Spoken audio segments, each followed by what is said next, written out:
Inside a dark, dank cave, a gray furry monster with a single horn sits crouched with its cubs. The monster gasped in surprise when it heard a cracking sound. The black dragon takes flight, carrying the black-haired girl and the blonde-haired boy away from the monster. The dragon lands near a large, glowing hole. The girl and boy jump off its back. A giant spider-like monster emerges from another hole. "So why didn't you bring her with us from the beginning?" the boy asked while pointing at the small dragon. The blonde-haired girl lay unconscious on the dragon's back. The blonde-haired girl woke up and looked frightened. The red-haired boy looks at her worriedly. The red-haired boy tends to the blonde girl's wounds. "You look better without your mask," he says. The black-haired girl ordered him to stop talking and save energy. "Wait, what find?" she says as she takes the mask out of her bag. The girl hands the mask containing the monster's core to the blonde girl. The boy with glasses is surprised. "Good job, Samantha," says the red-haired boy. "As for the beast core, we'll sell it and split the profits between us," said the red-haired boy. "I don't want to," replied the black-haired girl. "You're the only one who deserves to have it. Don't look at me," said the boy with glasses, embarrassed. "I don't want it either." "What? Don't you know it's valuable?"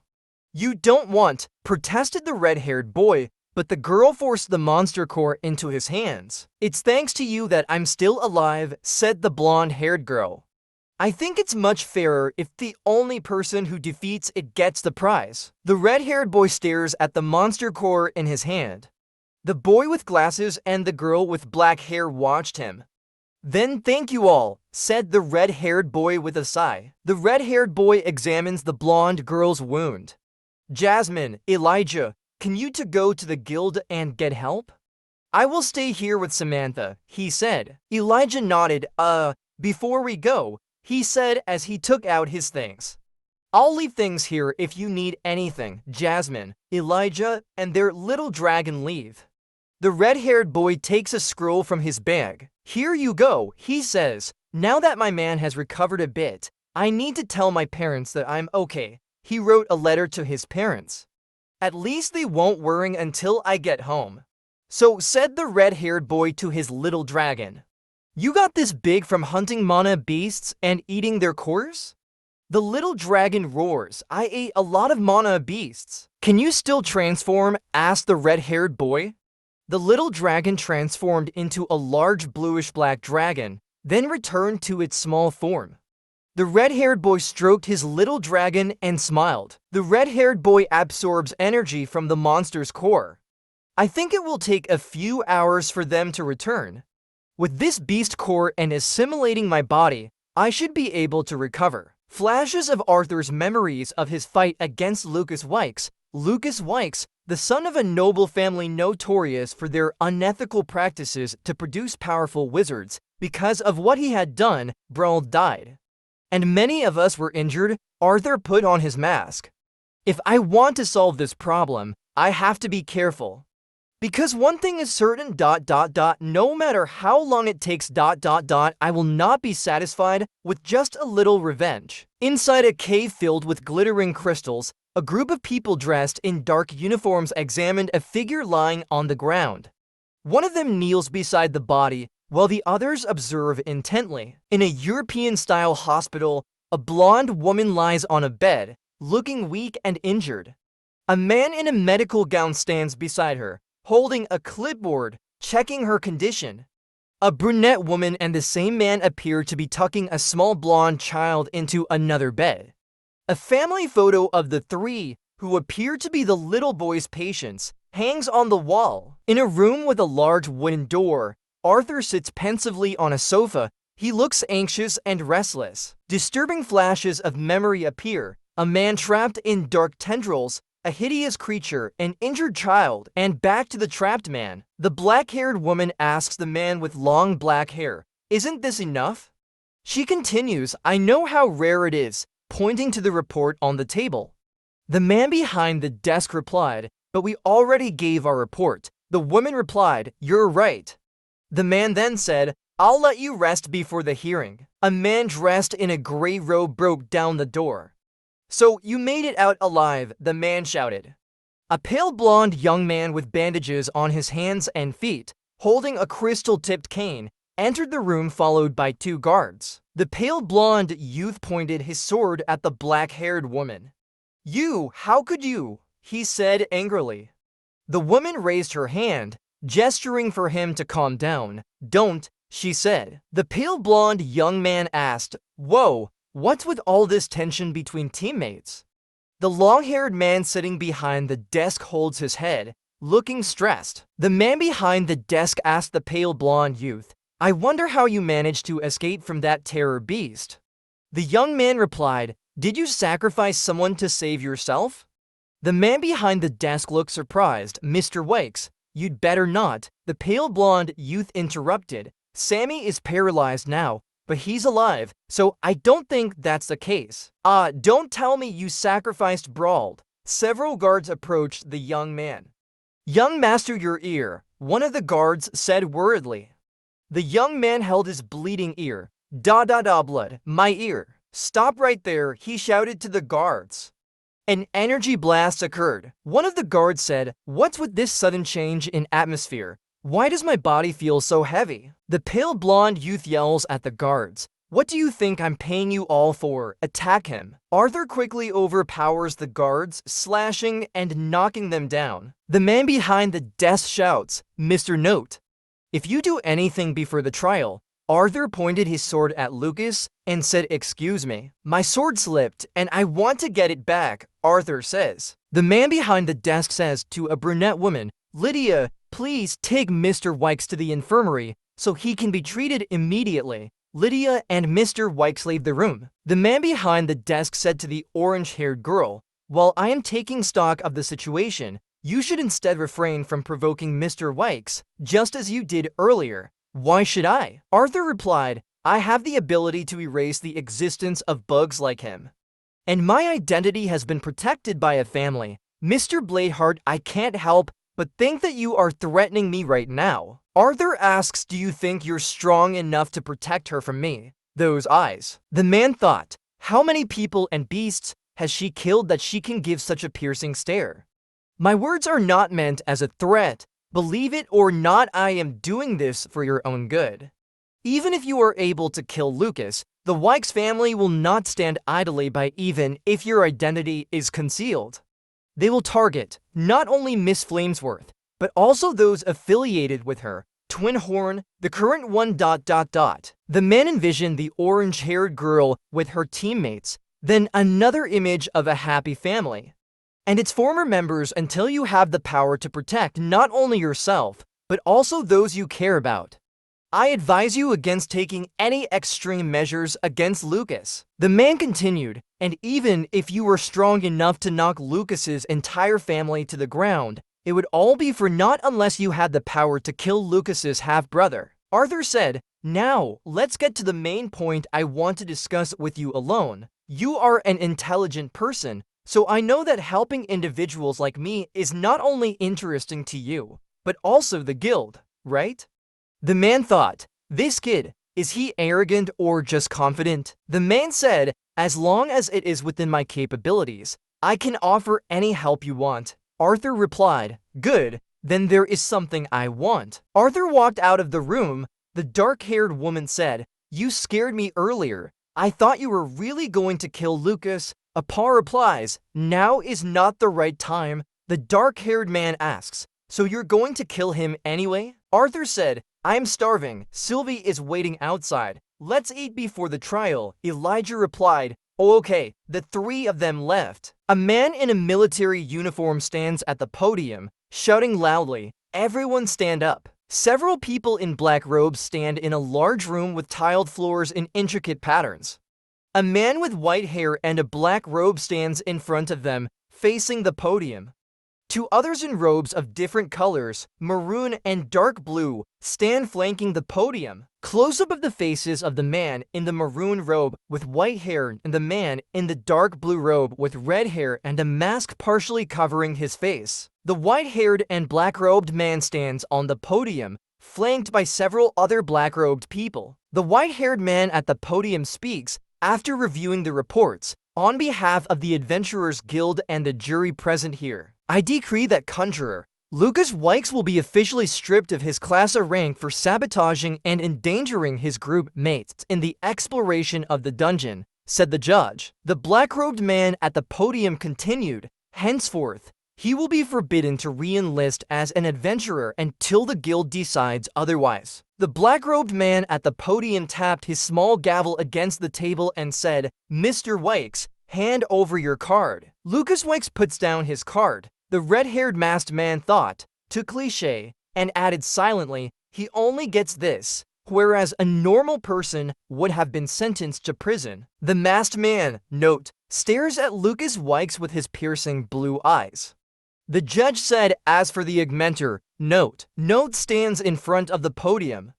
The man at the podium said, so this is the man who was able to overcome Manhwa Class S alone, given your obvious hostility towards Lucas Wykes and possibly the entire Wykes family, as demonstrated by your aggressive actions towards him. The man at the podium continued, on behalf of the judges and the entire Adventurers Guild, several people behind him nodded. The man at the podium tapped his gavel against the table and declared, I decree that you, note, are banned from entering the city of Zyrus for as long as Lucas Wykes attends the Zyrus Academy. Note just silently listened. Note stepped forward and said loudly, Sir, I refuse this punishment.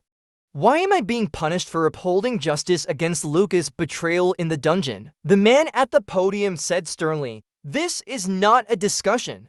He continued, we realize that, which is why we're not revoking your license. The man at the podium said, you are allowed to continue your career as an adventurer as long as you do not approach Mr. Wykes and his family. That's it, Lucas Wykes yelled. Wait, Lucas Wykes pointed at Note and said, what about his identity? He could easily take off his mask and hurt me or my family. A black-haired woman standing near the podium said, Mr. Note's identity has been recorded. This hearing is over, Mr. Wykes. You will not be informed of his identity or that of his family to uphold the peace. Lucas visibly protests. That's not, however, the man at the podium cuts him off. This is not up for debate, Mr. Wykes. Lucas said to Note, if you know what's best for you, you should always stay at least 5 cities away from me. Note said, empty threats when you run away make you look pathetic. Note looks at Lucas and silently calls him, boy. A formally dressed man bows and says, excuse me, Mr. Note. The white-haired man from the podium interjected, no need to trouble yourself. I will escort Mr. Note out through the back door. The white-haired man escorted Mr. Note out through a different door. The white-haired man opened a door in a room containing a bookcase and some crates. He said to Note, I believe this little charade is for your satisfaction, Mr. Note. Note replied, yes, that is quite believable. He continued, thank you for your cooperation. The white-haired man replied, no need.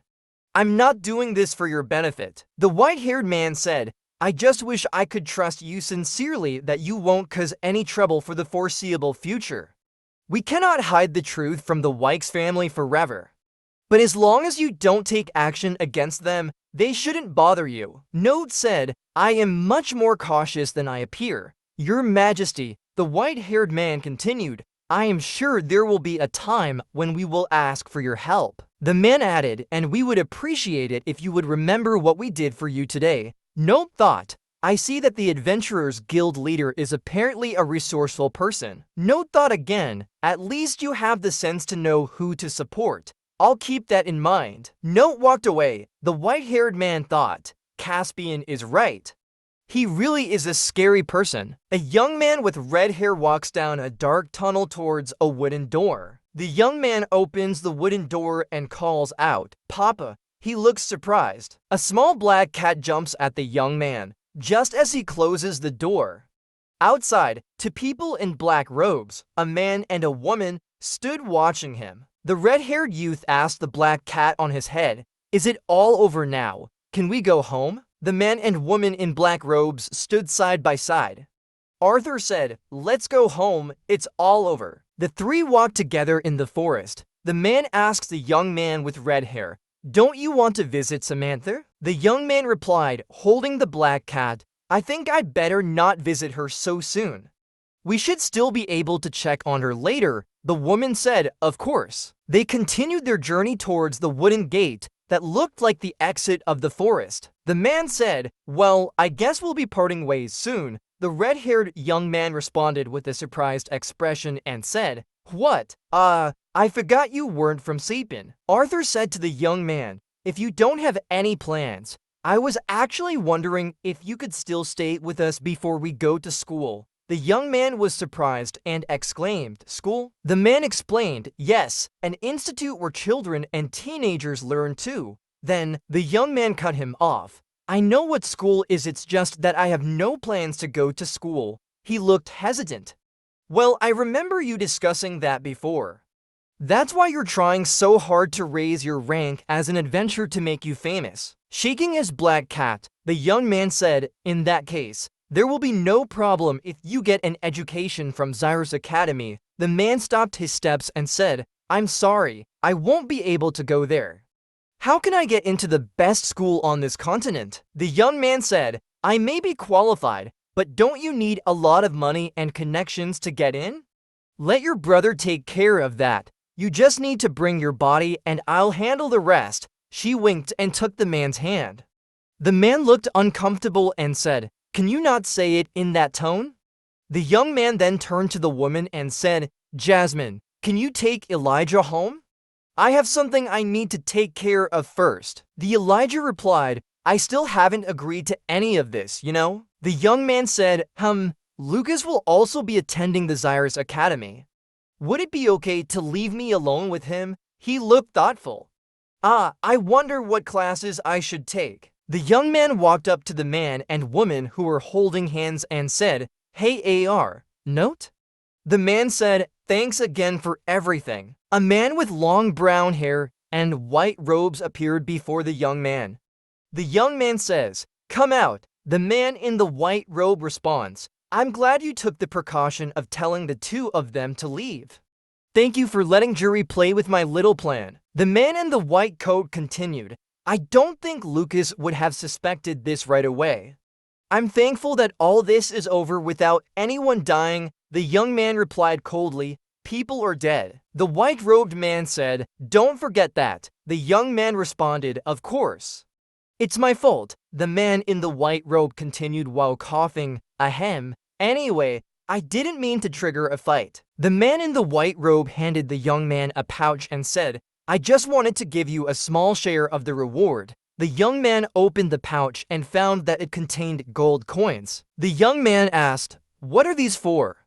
The man in the white robe replied, it's so you can take extra precautions out there. The young man responded sarcastically, precautions, huh? The Ballad of Dawn won't be a problem as long as I don't incur any losses. The young man said, I guess the only problem is whether Lucas has Sinchel. Stroking his black cat, he thought. The young man picked up the black cat in the form of a small white fox and asked, is this better? The cat looked happy. The young man continued, it's just that how many shades can you change? I don't know, but I'm tired. Good night. The young man got into a horse-drawn carriage. He said to the coachman, Halstia's residence, please. The young man sat in the inn room holding his mask. He said to himself, it's been more than 2 years since I first wore this mask. The young man stares out the window, looking at the city in the distance. He thought to himself, I wonder if I'll like being a normal student. A young man with orange hair is seen walking towards a large and imposing building. He carries a backpack on his back and a dark green coat and boots. Arriving at the door, he clears his throat to announce his arrival. A little girl with brown hair and a long white dress came out of the door of the building, staring at him. The young man called out to the little girl, hey Ellie, then he said that his brother had. Before he could finish his sentence, the little girl suddenly lunged at him and knocked him down. The little girl reached for her backpack. The young man caught and hugged the little girl and said, welcome. The young man apologizes to his sister Ellie. Ellie replies firmly that what her brother said was welcome. The young man, Arthur, says it's good to be back and asks Ellie if he can be released. Ellie replies, "That depends. Are you leaving again?" Arthur shakes his head and says he won't go again. Finally, Ellie lets go of his hug and lets Arthur in. While walking after Ellie, Arthur notices that Ellie has grown quickly. He thinks to himself, "That means soon ... An image of the future flashes through Arthur's mind, where a teenage Ellie is seen pushing Arthur and saying, "Get out of my way, brother. I want to date DiCaprio artist for..." Ellie then dances with a blonde man. Arthur panicked and shouted, "Oh no!" Arthur returns to the present and calls out to his newly arrived mother, Arthur. His mother, Alice, greets him happily, "My son." Hugging Arthur, his father comments on Arthur's long hair, "Are you the only one growing hair?" Alice came to Arthur's defense and quipped back to her husband about his beard looking more scraggly. She said, "I'd like to say the same for your beard. It's even more tangled than before." Alice then asked her husband if he was trying to cover his wrinkles with the beard. Alice rebukes Arthur because the person she is talking about is her husband. Alice strokes Arthur's hair and says she skipped the anxiety part of motherhood this time. She is grateful that Arthur returned safely. Arthur thanks his mother and apologizes for always making her anxious. He then hugs his mother. Vincent clears his throat to break the emotion and says that he just wants to welcome Arthur too. A man and woman with dark hair appeared behind Vincent. Tabitha hit him for disturbing them. "I told you, stay calm so they can enjoy their time." Arthur and his family are seen gathered in the living room. Arthur is looking for something. He says that there is someone whose face he cannot see. It turns out that he found a letter from Jasmine. Arthur reads Jasmine's letter saying that she is away on a mission. Arthur was a little disappointed that he could not see Jasmine leave. Reynolds says that Jasmine will definitely come back. He likens the twin horns to a boil that cannot be removed. Arthur thinks and wonders where Jasmine has gone. Vincent and Tabitha tell Arthur that Lelia is now at the Xyrus Academy. Vincent wants to tell Arthur himself, but Lelia pulls him away. Arthur is happy to hear the news that his sister is attending Xyrus. Tabitha says it's all thanks to Arthur and the Helstia family will always be in his debt. Vincent adds that thanks to Arthur, after so many generations, there is finally a wizard in the Helstia family. Arthur says he's not sure about the debt, but he might have a request or two. Reynolds thinks now that everyone is gathered. He is then asked to recount his adventures in the dungeon. Arthur and Elijah recount everything in the dungeon. Vincent was amazed by Arthur's story, saying Arthur had fought and killed the Elderwood Guardian. He explains that the Elderwood Guardian is a mana beast that his parents used to tell him about to scare him as a child. Arthur then asked what stage Reynolds was in. Arthur says he has used some of the mana from the Beast Court to heal himself. Arthur gives the Beast Core to Reynolds. Reynolds says he cannot take it for granted from Arthur. Tabitha said Arthur gave her an amazing gift, an S-Class Beast Core. She said she couldn't imagine Arthur being able to get it. Alice also said that although Arthur always made her anxious, she still considered whether it was worth it. Arthur told his father to accept the Beast Core so he could pursue it. He told Reynolds not to let him leave Arthur in a pile of dust. Vincent accepts the Beast Core from Arthur. Reynolds asks about Arthur's current stage. Arthur replies, light orange stage. Vincent is surprised to hear that Arthur has reached the light orange stage.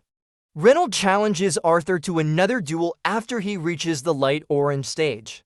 Arthur replied excitedly, of course. At night, there is a bright full moon in the sky above a large palace-like building. The sound of water flowing from the bathroom shower. A dark-haired man is seen taking a shower and washing his face. Someone opens the bathroom door and tells the dark-haired man in the shower that he brought his clothes. Elijah is surprised and screams because the person who delivered his clothes is Arthur. Arthur says he can barely see anything because of the steam. Elijah asks with a serious expression, really? Arthur comes out of the bathroom while lying. No. Arthur is seen talking to a blue-eyed white cat while wearing a shirt. He says many things have happened over the past 2 years, and Sylvie the white cat has gotten taller. Elijah comes out of the bathroom with a towel wrapped around his body. Elijah says it's Arthur's turn to take a bath. Elijah asks what took Arthur so long. Arthur replied that he had some business with Uncle Vincent, including talking about sponsorship for Xyrus Academy. Elijah looks surprised. The Arthur says Uncle Vincent approved him to enter Xyrus Academy. Elijah looks happy and asks what Uncle Vincent said. Then Arthur goes into the bathroom. Arthur closes the bathroom door. Elijah lies on the bed and talks to Arthur beside him. He says he did not expect to become a student of Xyrus Academy so soon and asks if Arthur thinks they will learn many things. The Arthur said Xyrus Academy was considered the best magic school, but they were above the level of first-year children, and he imagined it would be very boring. Elijah replied that there were many students from powerful families there, and the Arthur became excited at the thought of sharing knowledge and learning how to control power. Arthur says lightning magic takes too much mana, and it is difficult to control ice even with the help of his beast will.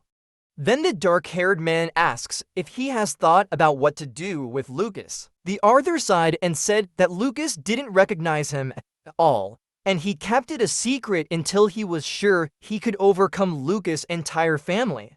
He told the dark-haired man to prioritize training only. Elijah is surprised that Arthur can refrain from fighting Lucas. Arthur replied that he was still surprised by the first thing the man did before going to bed, which was to build a wall of pillows. Elijah says to boys sleeping in the same bed is very strange, and Arthur asks if he would be happier if he were a girl. Elijah hits Arthur with a pillow. Arthur laughed, and then Elijah asked, "Speaking of girls, do you think I'll be able to find a girlfriend at Xyrus Academy?" Arthur said the man was worrying about normal things for a man with a serious face. Arthur told Elijah not to worry. He was sure Arthur would find a nice girl with dark hair and glasses, and they would get married and have a baby with dark hair and glasses. Elijah says the man's attitude is disgusting and tells him to go to bed. Arthur replies that girls their age like people like him. Elijah smiles and says goodnight to the red-haired Arthur. Arthur wakes up to find a man with brown hair and glasses nearby. The man said he was awake and had contacted someone that morning regarding yesterday's talk about an inventor. The bespectacled man said he had contacted Gideon, a famous researcher, inventor, and weapons expert in Sapin. Gideon will return to Xyrus in 3 days, and they can go there before joining the others in downtown Xyrus. Arthur asks what happened in the city center that day. The man says that the royal families of Sapin, Alan and Dwarf have an important announcement in Eston, and it will appear in the courtyard of the city center. Arthur thanked him for arranging this meeting. The man with glasses asks what the red-haired Arthur wants from Gideon. He replies that he wants to discuss the use of his knowledge from his former life. Reynold came and called Vincent and Arthur, and Reynold reminded Vincent that you wanted to meet someone, and Vincent was surprised to realize that it was Vincent. Vincent said goodbye to Arthur and Reynold. Vincent said he would pick up Arthur. Reynold reminded Vincent to be careful when running.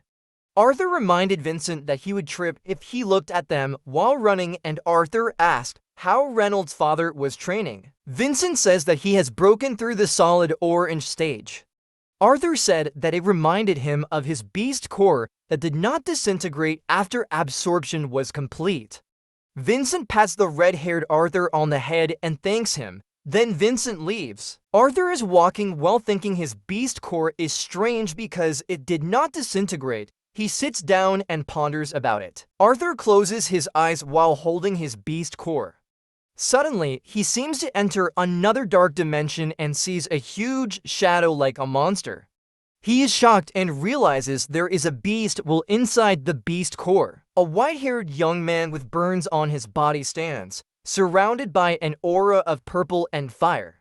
Explains that beast wills are something that can grant unique and powerful magic to the user. A giant human-like figure with glowing yellow eyes emerges from the darkness, explaining that beast wills can only be obtained from powerful mana beasts who pass on their last wishes, or taken from their beast core. Next, A hand is seen holding a green beast core. A red-haired youth is holding the green beast core. He wondered what would happen if he integrated with the two beast wills. He then questions, is that possible? The red-haired youth said, there is only one way to find out. The young man was hovering over a giant plant-like creature.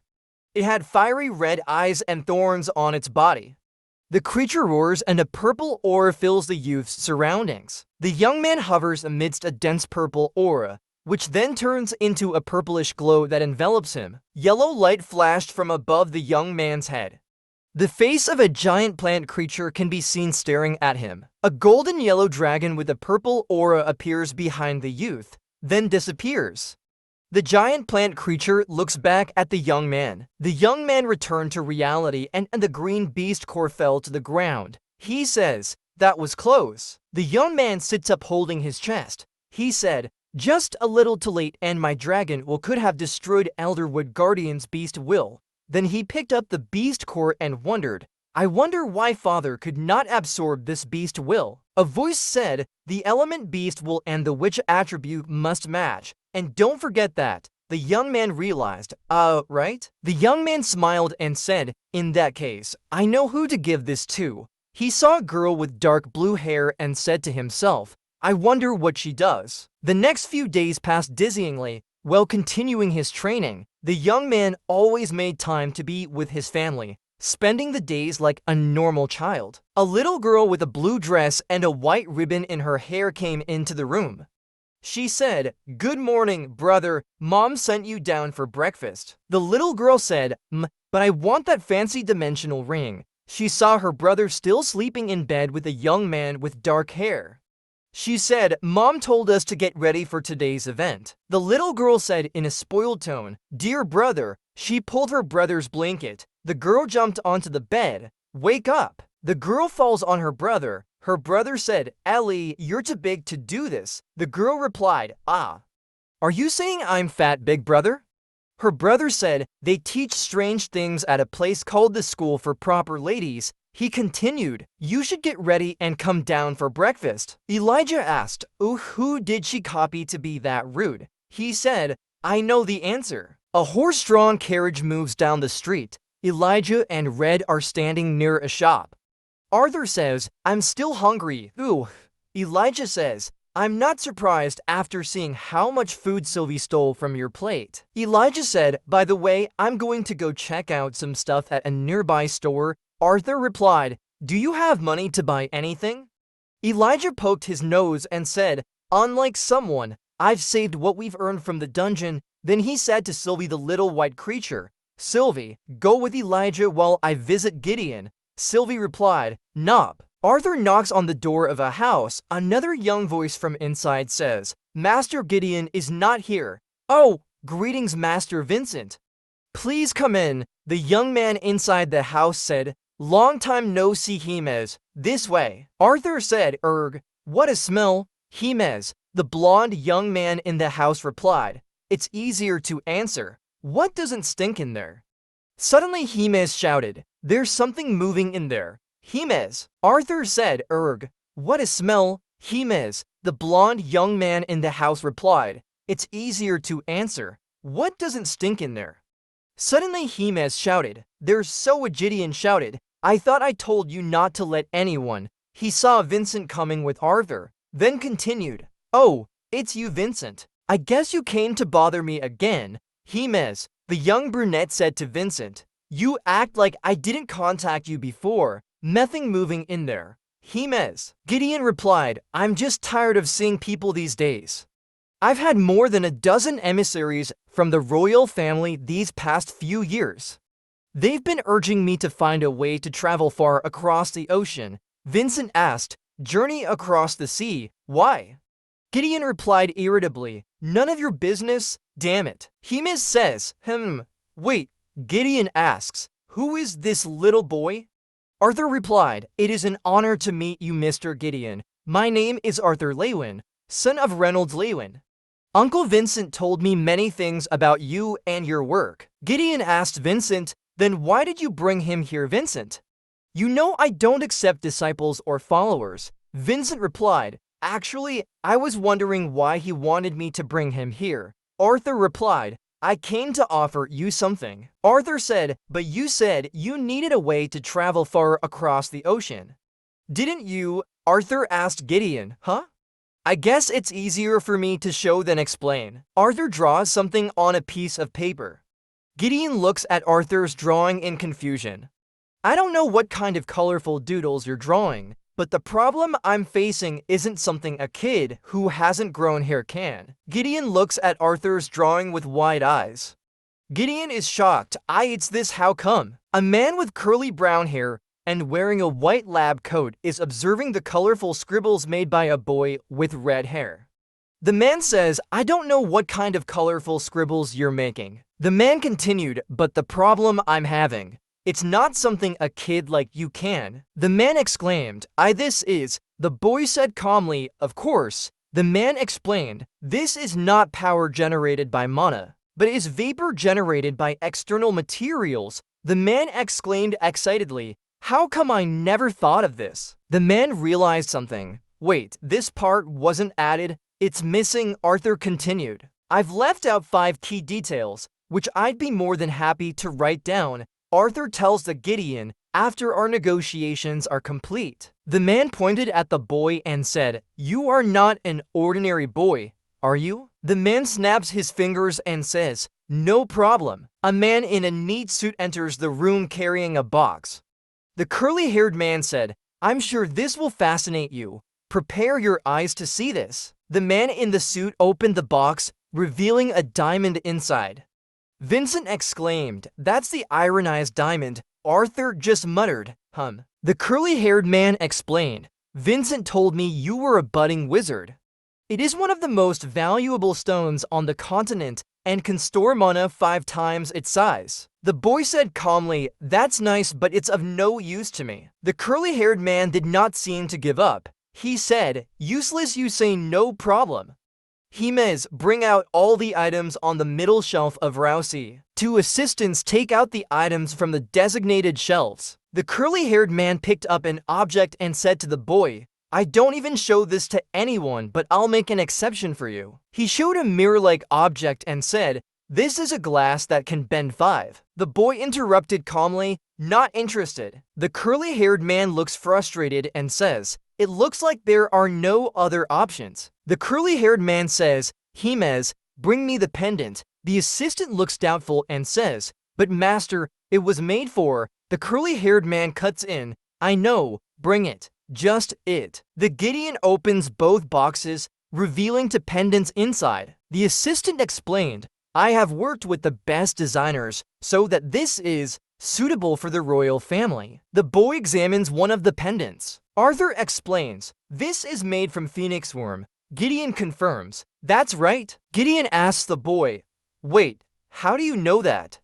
Vincent asked back, what is the phoenix worm? The curly-haired man explained, they are a race of S-class mana beasts that are almost as rare as dragons themselves. They are better known for their unique ability to sustain life on their own. The man continued, I bet somehow you managed to store their abilities into this pendant. He pointed at the boy and said, right, smart boy. The man explained, just as the phoenix worm can protect themselves from harm, a protective shell will be conjured around this little artifact, and that's not the best part. The man continued his explanation. If the user's protective shell is damaged, the mana stored inside will be used and it will transport the user to a safe location that they know. The man added, just like the phoenix worm can do. The boy asked, how many times can one use the effects of this pendant? The man replied, too bad, kid. That's hard to say.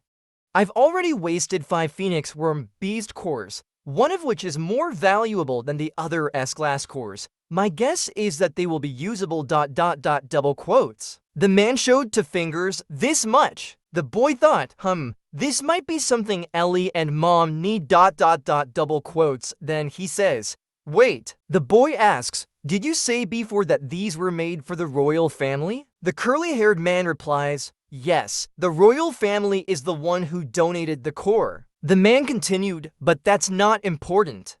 What I'm curious about is that you came up with the idea and why you're saying it here and now. The man asked sharply, "What is your purpose?" The boy replied, "I just wanted to find a good gift for my sister's birthday." The curly-haired man was incredulous. Liar. The boy continued, "Besides, I don't plan to reveal anything without knowing exactly what you will use it for." The curly-haired man asked, "Is that necessary?"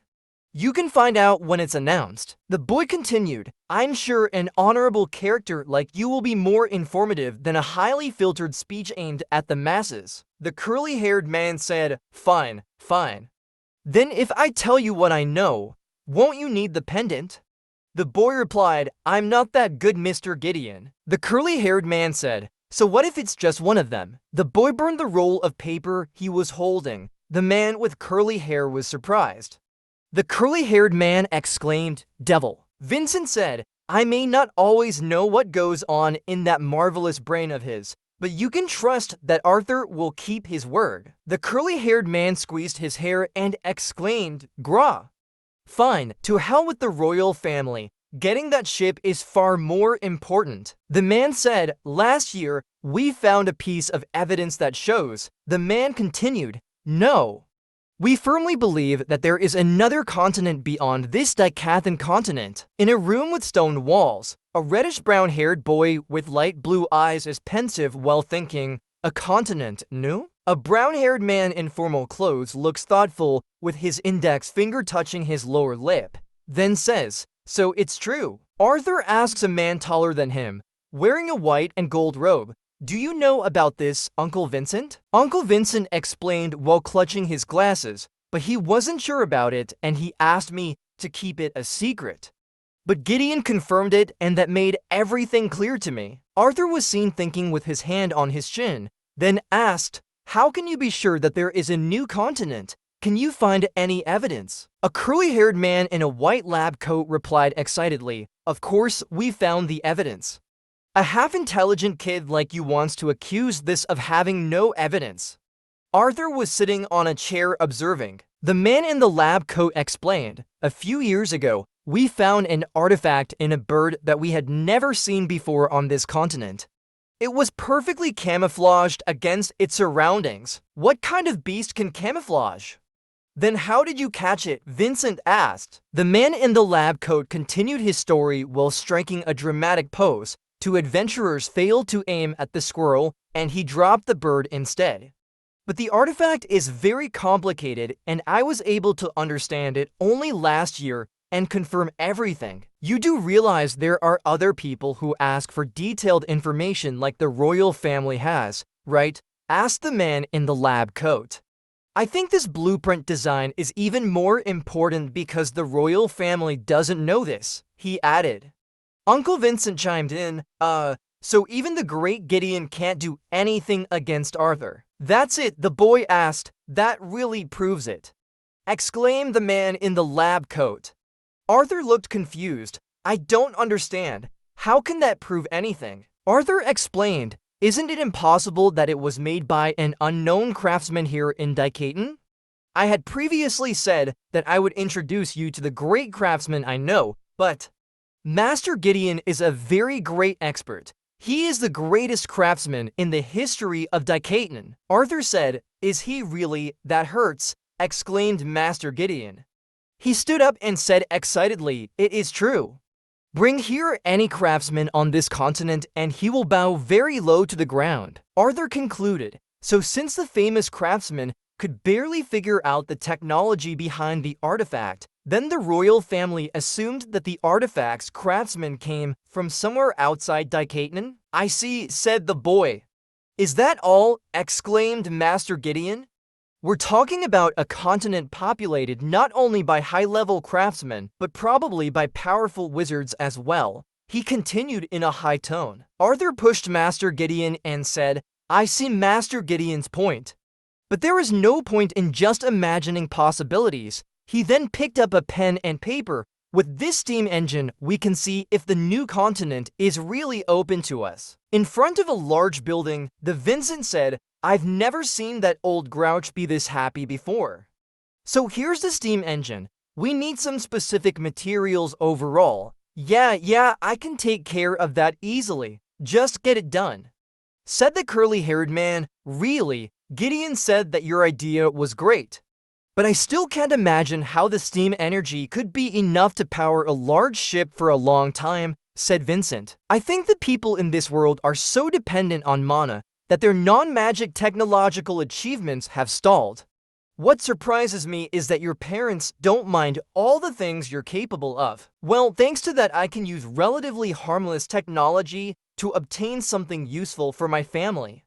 But if you think about the possibility of a continent other than Daikaten, the boy said while clenching his fists, we're talking about a continent populated not only by high-level craftsmen, but perhaps by powerful mages as well. Continued the man in the lab coat. Arthur smiled. This is just the beginning. I can't believe your sister's birthday is tomorrow, blah blah blah, said the man in the black suit as he waved a hand. I can't wait for today's announcement. I heard from Elder Radios that the three kingdoms will be talking about unity, said Elijah. In that case, I wonder if the Union has anything to do with finding out about the new continent that Gideon mentioned earlier, said the boy with reddish-brown hair. The man in the green suit said to his friend next to him, I know what's going to happen, but I won't give away any spoilers, double quotes. Two please, I didn't do anything, said the man in the green suit. A russet-haired man in a red and gold suit reprimanded him. It's bad enough that there are dwarves in Zaire's academy now, and you also dare to break the rules? You protect yourself with mana. Don't you know, using magic outside the school is strictly prohibited? Said the man in the red suit while pointing at the man in the green suit who was sitting on the floor. Lose your man, said a red-haired woman. But replied the boy in the green suit. I said, lose the mana, said the man in the red suit who was about to hit the man in the green suit with a stick, but was stopped by the man in the black suit. That's enough, exclaimed the man in the black suit. Are you okay? He asked the man in the green suit. I can't believe this. How dare you do this too, said the man in the red suit, slapping the man in the black suit. The glasses of the man in the black suit fell off. I have to ask you the same thing, he said. How dare you interrupt my fun? Said the man in the red suit with an angry expression. This is unacceptable. I'll call the guards before this, said the man in the white coat as he picked up his cane. The man in the black suit stopped him. No, what do you mean? What do you mean? We can't let them. The man in the black suit looked at the russet-haired boy, the red-haired girl, and the man in the green suit standing behind him. Tisk, if I use magic here, Arthur and Mr. Helstia could get into big trouble, he thought. The blonde-haired man said, Hey, isn't that the symbol of the dwarf kingdom? You're right, said the blonde man. What a fun event. Would you like to join your half-breed brothers who are here? Said the man in the red suit while pulling the man in the black suit. Damn, I can't win without using mana, thought the man in the black suit. Open wide. I'll make sure you can share the same room in the hospital so you can. Another bully, huh? Get lost if you don't want to join these two. Said the man in the red suit. Yes. We don't mind playing with you either, said Arthur. Good, because I want to play too. The boy continued with a sharp look. A horse-drawn carriage pulled by a giant crocodile-like creature runs through the streets of a magnificent city. The streets are made of stones neatly arranged in a circular pattern. The surrounding buildings look luxurious with classic designs. Some people were seen watching the unusual horse-drawn carriage. A young man with dark red hair and luxurious clothes was sitting in the carriage. He spoke. I can understand and don't want to join mother and father in a tistin for the speech. The look on his face shows indecision. The young man continued speaking to a dark-haired and bearded man sitting opposite him. But is it wise for us to travel like this? There is not a single soldier here, the bearded man replied calmly. This event is heavily secured, so I alone will suffice. The bearded man assured the young man, and we will put your comfort first. On the train, the young man with dark red hair sat next to a woman with long black hair. The man with the beard sits in the seat across from them. The woman said, Princess Kathleen has made it very clear that she doesn't want to attract attention. The black-haired woman continued, I have also made it clear that I do not wish to come. She shook her long hair. The woman concluded, yet I have been here. She sits gracefully, wearing a long black dress and high boots. The dark red-haired youth looked up at the black-haired woman and said, "It is wonderful that you have survived this long as part of the royal family, sister." The princess said, "You forced me here because your lady friend cancelled at the last minute." The guard in the black suit just chuckled. The dark red-haired youth looked thoughtful as he said, "Ahem, regardless, I had to leave Grotter even though I was planning to ride him during the trip, just to get you to agree." The bearded man looked surprised and said, "Your bond creature is as big as this carriage and it's not for Prince Curtis to ride. It's dangerous." The black-haired woman looked out the window. "Grotter is getting better, isn't he, Kath?" The dark red-haired young man looked at her. The dark-haired woman turned her head. She saw Vincent and Arthur. Vincent spoke to Arthur, "Hey, are you listening to me?" Arthur was silent. A man with glasses is holding a small white cat.